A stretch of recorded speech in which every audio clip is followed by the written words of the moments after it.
Shalom semuanya, puji Tuhan, kita bersyukur kepada Tuhan untuk kasih setia dan pemeliharaan Tuhan dalam hidup kita.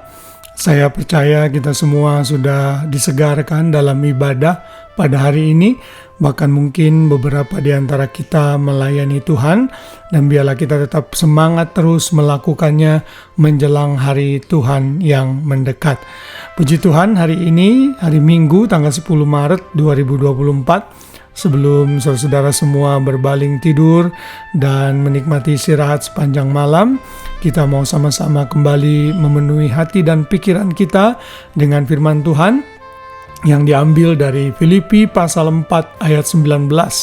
Ini adalah ayat hafalan kita masih dalam topik mengenai hidup yang berfokus kepada Tuhan Yesus.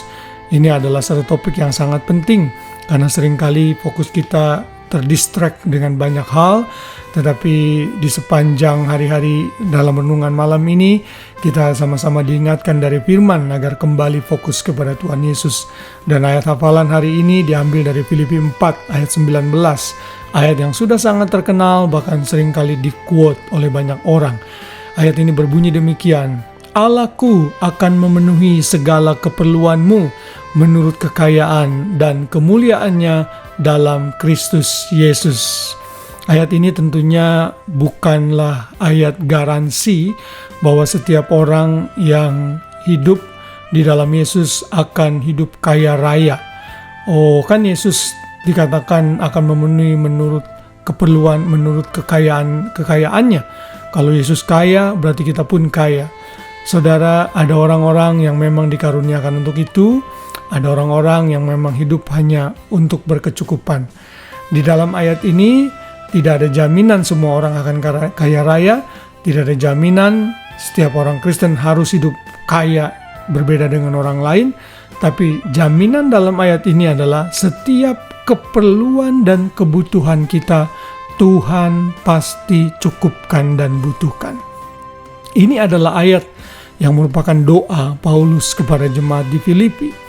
Mengapa Paulus menyatakan hal ini? Kita mesti lihat ayat-ayat sebelumnya.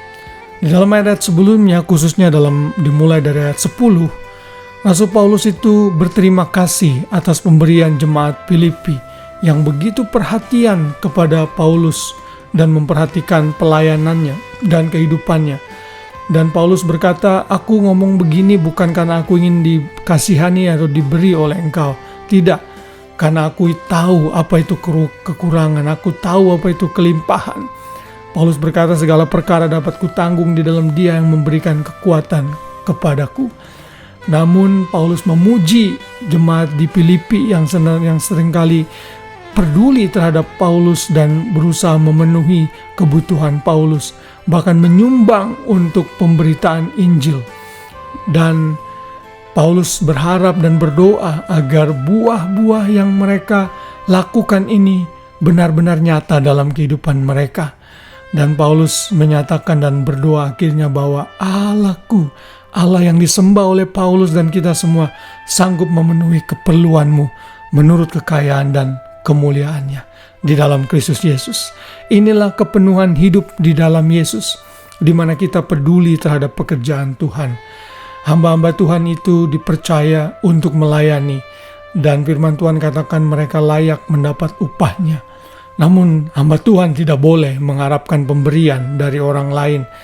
Kalau mereka diberkati melalui orang-orang tersebut, dan pasti ada saja orang-orang yang mau memberkati hamba Tuhan boleh menerimanya. Namun motivasi pelayanannya tidak boleh dimotivasi oleh uang dan uang. Motivasi mereka harus melayani dan melayani. Itulah yang Paulus lakukan. Paulus tidak materialistik atau anak sekarang katakan matre, tapi dia berharap dan bersandar kepada Tuhan, malah berdoa agar Tuhan memenuhi kebutuhan jemaat Filipi. Kalau kita hidup dengan kemurahan hati, kalau kita peduli terhadap kebutuhan gereja kita, pelayanan, atau kebutuhan orang-orang lain yang membutuhkan, Tuhan pasti akan membalas semua yang kita lakukan. Dan bukan hanya itu saja, semua keperluan Tuhan, keperluan kita pasti akan Tuhan cukupkan. Menurut apa? Menurut kekayaan dan kemuliaannya. Apa yang Tuhan punya? Tuhan punya segalanya. Emas yang ada di bawah bumi ini milik Tuhan. Sumber daya alam yang besar di lautan Tuhan yang punya. Kalau Tuhan yang kaya itu tidak pernah kekurangan, Dia pasti akan memenuhi kebutuhan kita saat kita juga generous kepada orang lain. Anak-anak Tuhan tidak akan pernah ditinggalkan.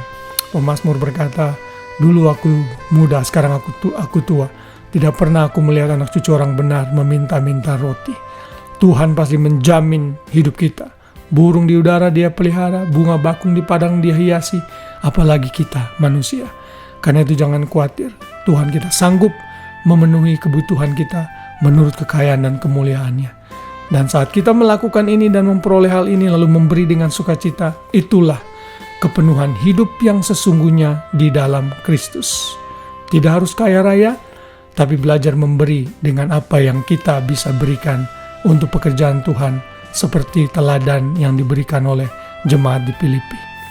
Kiranya firman Tuhan ini mengingatkan kita semua dan memotivasi kita untuk tetap hidup bersandar dan berharap kepada Tuhan, tidak materialistik, dan berusaha generous, murah hati, di mana ada kebutuhan di depan kita.